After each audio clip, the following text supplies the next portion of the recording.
Hi everyone! It's Pixel again, and this is going to be a quick review of, once again, and this has been a while, a very tall problem.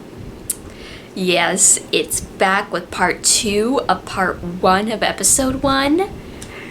So yeah, I'm really excited to do this, and first and foremost though, disclaimer, I own nothing. Everything belongs to the rightful owner, so please go and support them and be nice, please. And also, warning, some viewers may find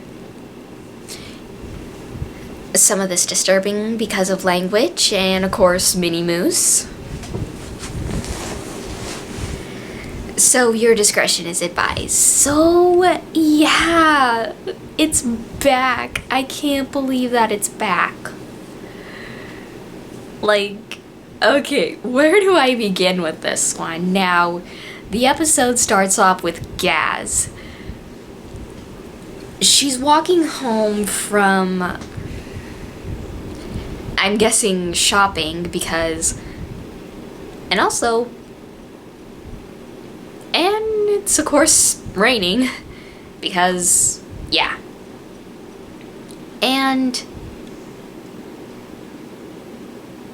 But something is apparently following her. And wouldn't you know it, it's Purple. He's hiding under a box from the rain, and of course when Gaz finds him, he threatens to, like, you know, poke her with his metal things, as he calls them. But surprisingly, Gaz doesn't care that there's an alien, because she's like, oh crap, not another one. And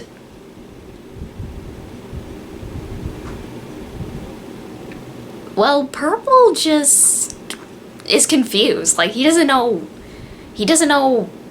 like, I get the feeling he kind of expected Gaz to, like, freak out. But the fact that she's not apparently going to alert her Earth leaders, he's apparently thinks that he's safe. And well, for now at least, there's still the rain to worry about, so he basically just steals Gaz's umbrella to protect himself from the rain, and he does, you know, he does share it with her, so that's a plus.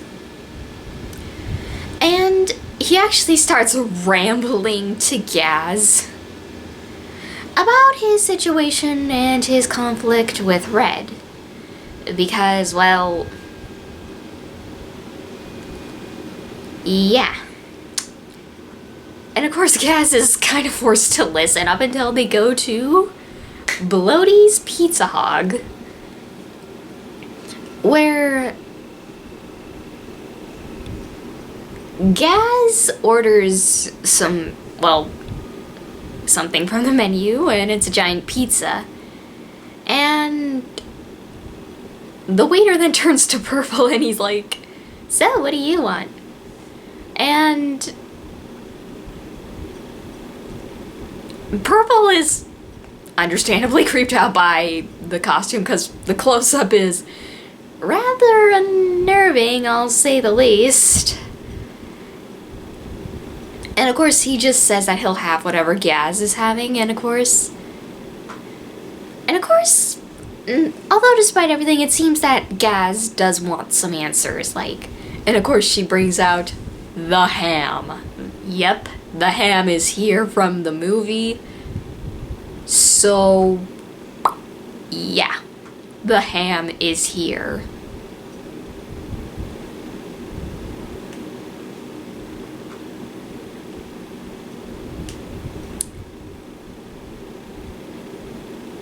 And of course she demands to know what Purple is doing here, and Purple explains that,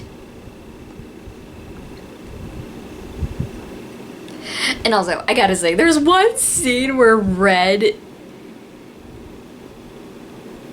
is running like outside of Bloaty's Pizza Hut, and neither Purple nor Gaz notice that he's there.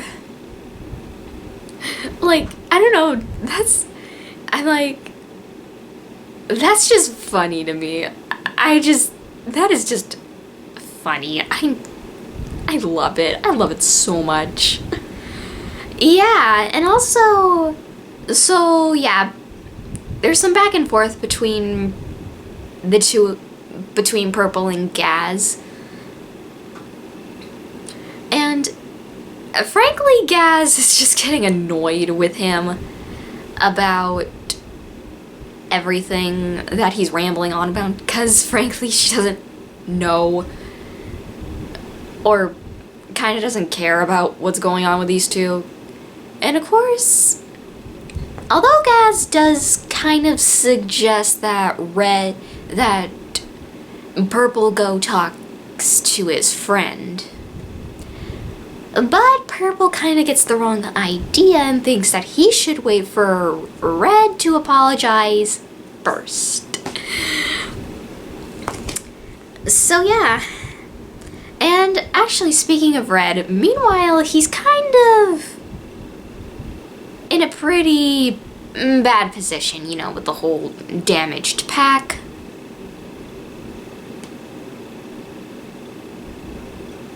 The thing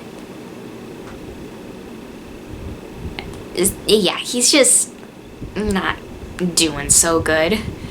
And of course, he discovers that, well, because, you know, he's trying to look for Zim. But Red then, apparently he reveals Zim was tracked after impending doom 1. And honestly, I was like, excuse me? Like, do they do that with all the Urkins that...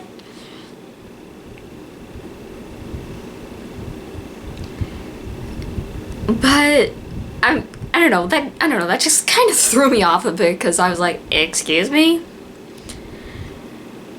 But yeah. So, but before Red can...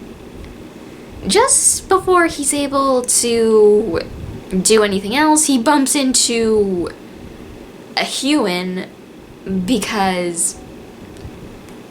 Well, of course, because... Frankly, Red needs an umbrella because, you know, the rain hurts them. And of course the human starts screaming about an alien, and of course Red just knocks him out and tells him that you didn't see anything, filthy earthling. His words, not mine. So yeah, the human that Red just pushed over is just like, okay, and just goes along his day.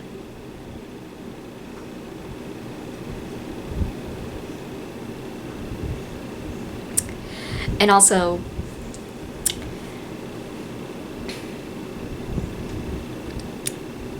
so yeah. And oh, I'm probably remembering that this is probably gonna be out of order, but there's one scene where Purple is... Well, actually, I might come back to it, but yeah. Red actually makes it to Zim's base, and... I don't know, it's probably just me, but he seems kind of almost just a teeny bit impressed by it, because... I mean, he does say that Zim apparently learned something from his years at the mill in training, as he puts it, and of course he actually sees the lasers, like, in the lawn gnomes.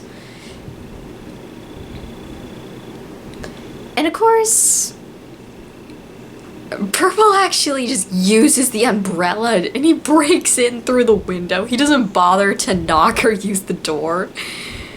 Because, frankly, I guess he just wanted to get out of the rain, because... Yeah.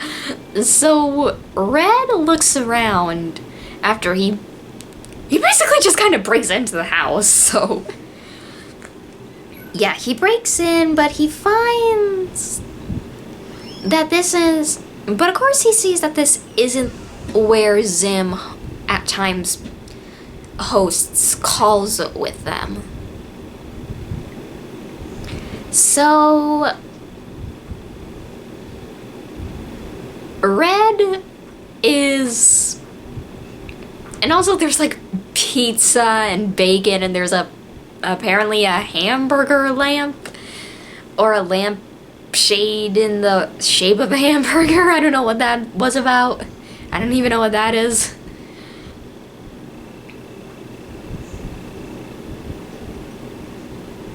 And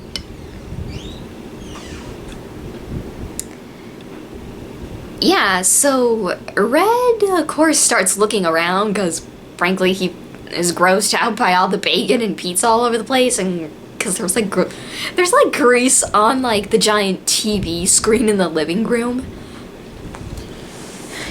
And yeah, so Red goes into the kitchen to find basically those portholes. He actually looks into the recycling bin, and of course he sees that it's all closed up because either Zim is somewhere in the labs underground, his base, and I'll explain later, but yeah, or Zim is somewhere else and he has a protocol lock on them. But yeah, so yeah, Red is he's just done with everything. He does not know what is going on. And of course he's frustrated. And of course, you know, the fight with Purple.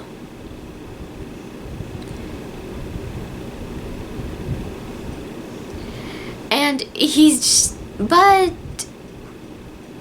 and of course he checks the toilet, and of course it's sealed up as well, so Red he just ends up going and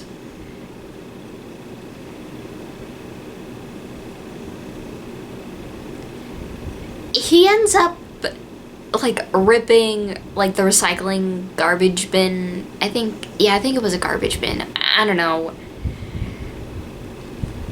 Anywho, he lifts it up, and of course he descends down into the lab below in order to find something to fix his back. And meanwhile, back with Purple and Gaz, actually,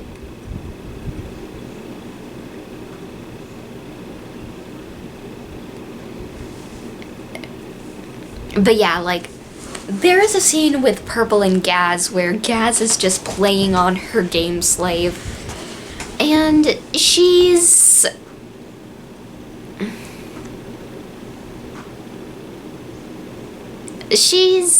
and Purple wonders what it is, and of course she explains what it is, and of course she also explains that there's no Wi-Fi, and Purple actually does something for her. He takes the game slave, and of course she threatens him, but he says that he's fixing it, and he actually does, and of course she now has Wi-Fi on it.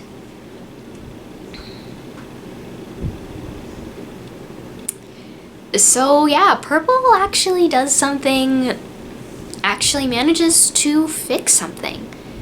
Well, so yeah. And also, earlier I want to say this, there was actually a point brought up earlier with Purple that apparently him and Red were both, like, they were both meant to share the power since they both became Tallists. Because they seem to be unique since Miyuki and Spork both ruled alone. And they're the first co-rulers. They seem to be, though, the first, or if that's just super rare in Urkin society, to have two tallists rule the empire. And then again, that's probably just, you know, headcanons, and once again, that's probably just me. So, yeah, and also there's actually a point where, I gotta say this before I move on, Gaz actually brings up that one of their leaders was named after a utensil.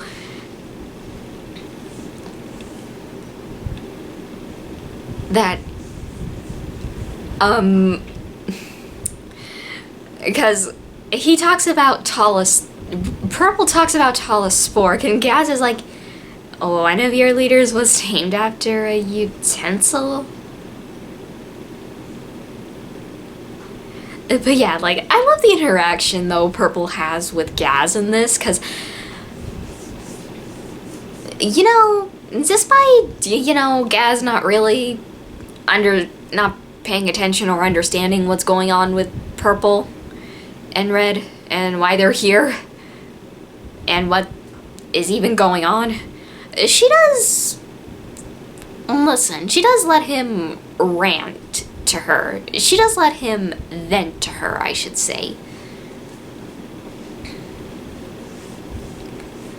But yeah, and of course the pizza comes, and Purple wonders, like he wonders how long it took for them to make this, and Gaz explains that it's her favorite in the entire world.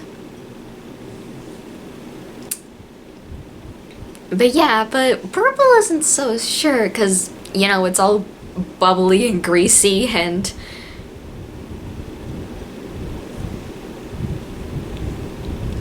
but yeah, he does eventually, but when he takes a bite, it's gross. Apparently, he doesn't seem to like it. He does manage to gulp it down, cause yeah, like, given what the Urkins eat, since they eat, like, food that's in bags, you know, like carbon, I don't know, like, other sources, hair in my mouth, sorry, shouldn't have said that. Basically, Purple just puts, like, a ton of sugar. He actually asks for a lot of sugar to be put on top of the pizza, and it is, like, and actually when we cut back to Purple, because actually I think it was that scene where Red is trying to find Zim, and he's, like, in the rain and whatnot, but I could be, but although, oh crap, I forgot, I was so excited. There also will be spoilers, so I advise that you go watch the video first before watching this video, because I am so sorry. Anywho, though,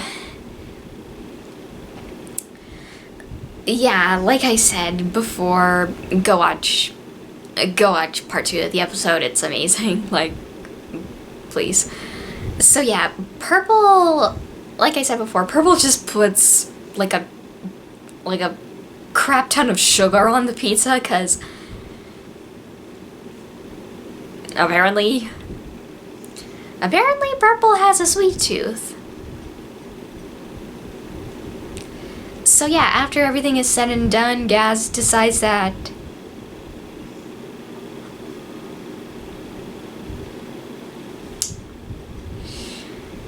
she's gonna go home, and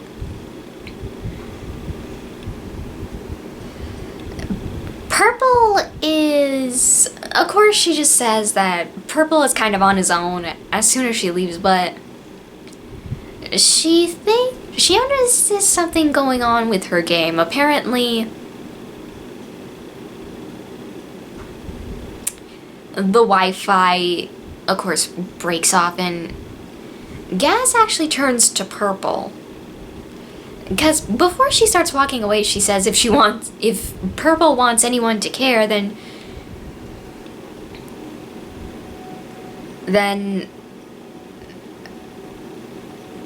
he should go annoy her brother, because Dib would absolutely freak out if he saw, like, another Urkin on Earth. But, yeah.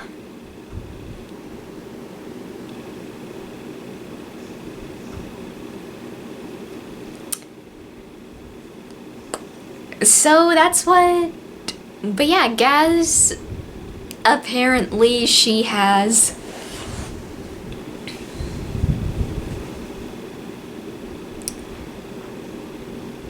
Although apparently she does... I'll explain what the whole game slave thing later, because, I don't know, I want to go back to that, because I think Purple may have did something.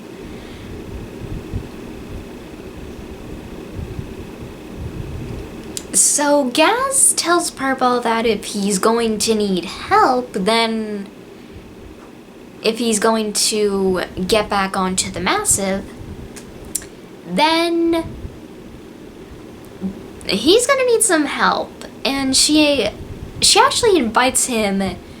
She basically just takes Purple home with her.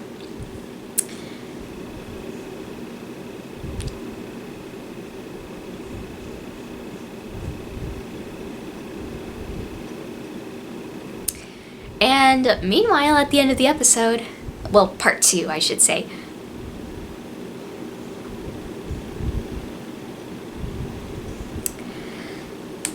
Red is descending down into the base below, and once again, he says that once again that Zim may have learned something from his year's training. But yeah, Red makes it to the computer brain, I think it's called. Basically, I think it's that weird map thing from Enter the Florpus. And that when Zim was looking for the Massive, because, you know, because in the movie it flies in a straight line.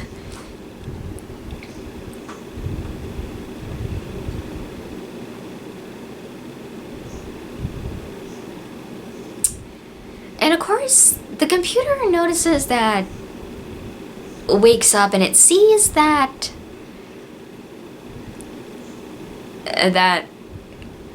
apparently that's, well, whoever it is that just got into the base is not Zim. And of course,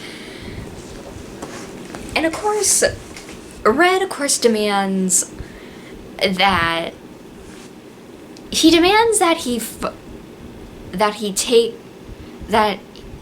he gets the tools required to fix his pack, but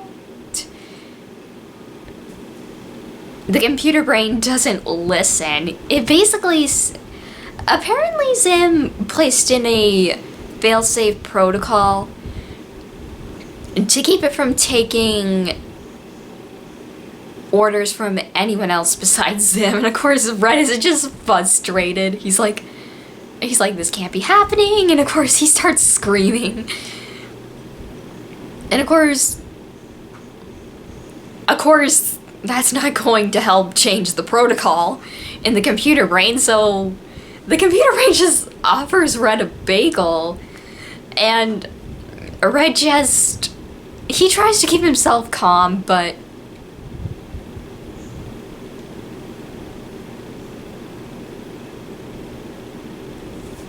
yeah, he doesn't know what to do anymore, even though I get the feeling that at this point, even though he is putting on a calm exterior, he's still being pushed to his limits, because frankly, to put it in a nutshell, Red has had at this point, he's had a trying day. He has, like, he basically discovered that rain on this planet hurts. He basically, and of course he was probably out in a while in the cold, because at one point, but yeah, and of course the episode once again ends on a cliffhanger with Zim walking in on Red, and he's like, holy, and the episode ends right there. And I get the feeling there may have been a post-credit scene. Oh crap, I missed it. But yeah, like, honestly, this episode was strangely adorable, like, cause like the little sound that Purple makes when he's looking at the waiter, he's like hiding behind the menu, and I'm like, aww, I can't help it, okay? The tallest and Zim in this, even though we don't see him yet, like, I imagine that they are, like, he'll be, I don't know, like, the way they are in this, they're just so cute to me.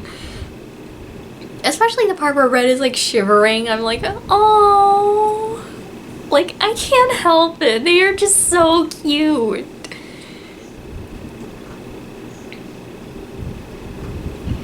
And I love, like, I gotta say, I love the dynamic between Purple and Gaz in this, because I don't know why exactly, but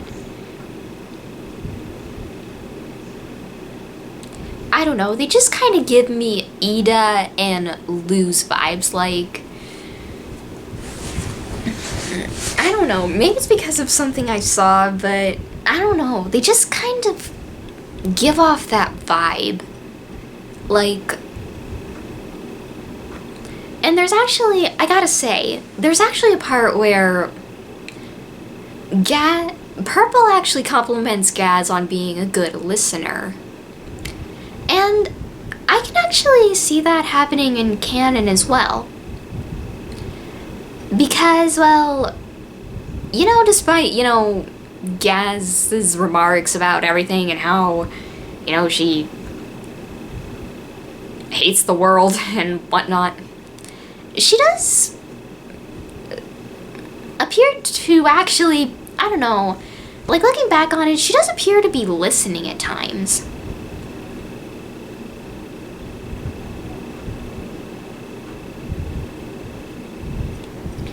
Like, cause in her own words, she puts it that someone in her family has to be.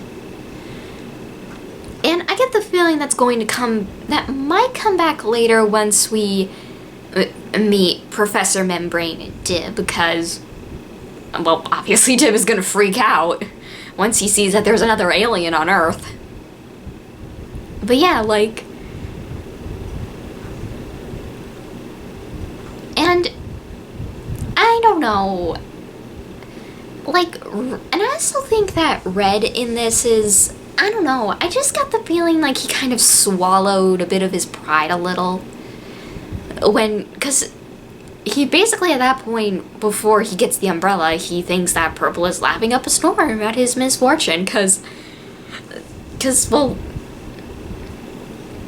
yeah, like I said before, they kind of unknowingly, like, he was, like, while trying to get out of the rain, he basically unknowingly just passed Purple while he was at the Bloaty's Pizza Hog.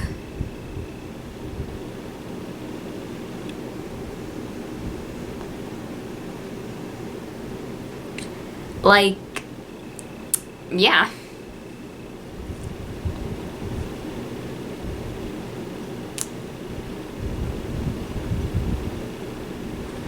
So, yeah. Also, a bit of a side note, I do plan on maybe today or tomorrow that I will update part 3 of Nora's backstory, I promise. But yeah, anywho, that was just a heads up for anyone. I am so sorry, excuse me. So yeah, Red is in quite a pickle, especially at the end, because no doubt Zim is going to be surprised that the tallest not only are on Earth, but are now in his base. Like, I imagine Zim is gonna fanboy himself to death because he's just gonna be so happy. And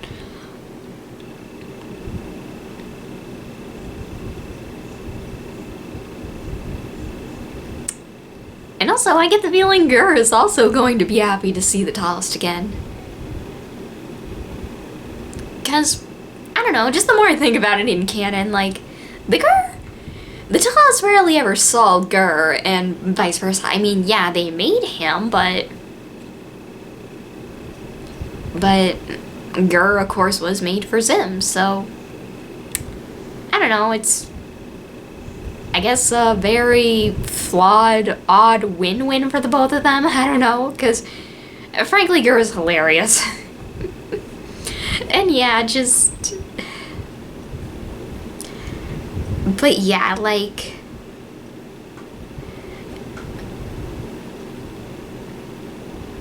and also I get the feeling the tallest are also going to have to get disguises as well, since, although, or else, yeah, and if they're just going, I get the feeling, yeah, the tallest are probably going to have to get disguises if they're going to go out and try to blend in. And of course I get the feeling that they're just going to use the same thing from episode 1, that, you know, it's, because, yeah, you know what I'm talking about. But yeah, all in all, I love I also love the animation in this episode. Once again, it's amazing.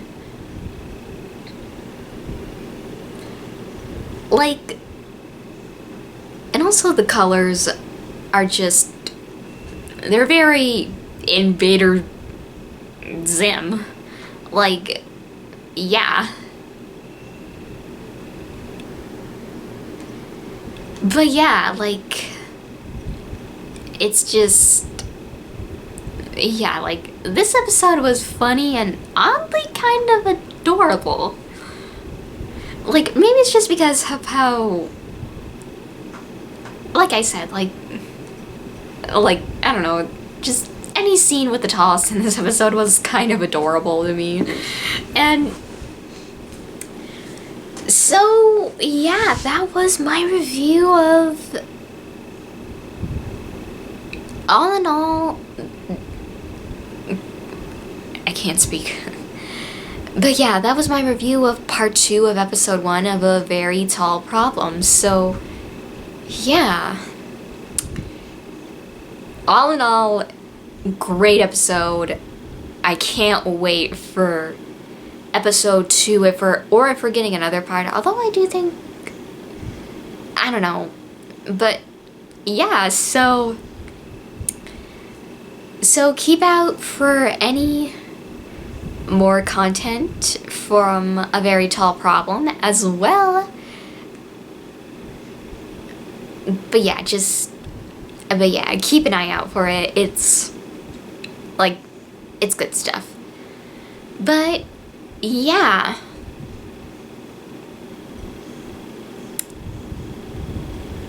All in all, great episode. So, yeah. And yeah, that's going to be it for this video. I hope you all enjoyed, and thank you all for watching, and make sure to like, comment, and subscribe. And I'll see you all in the next video. Bye!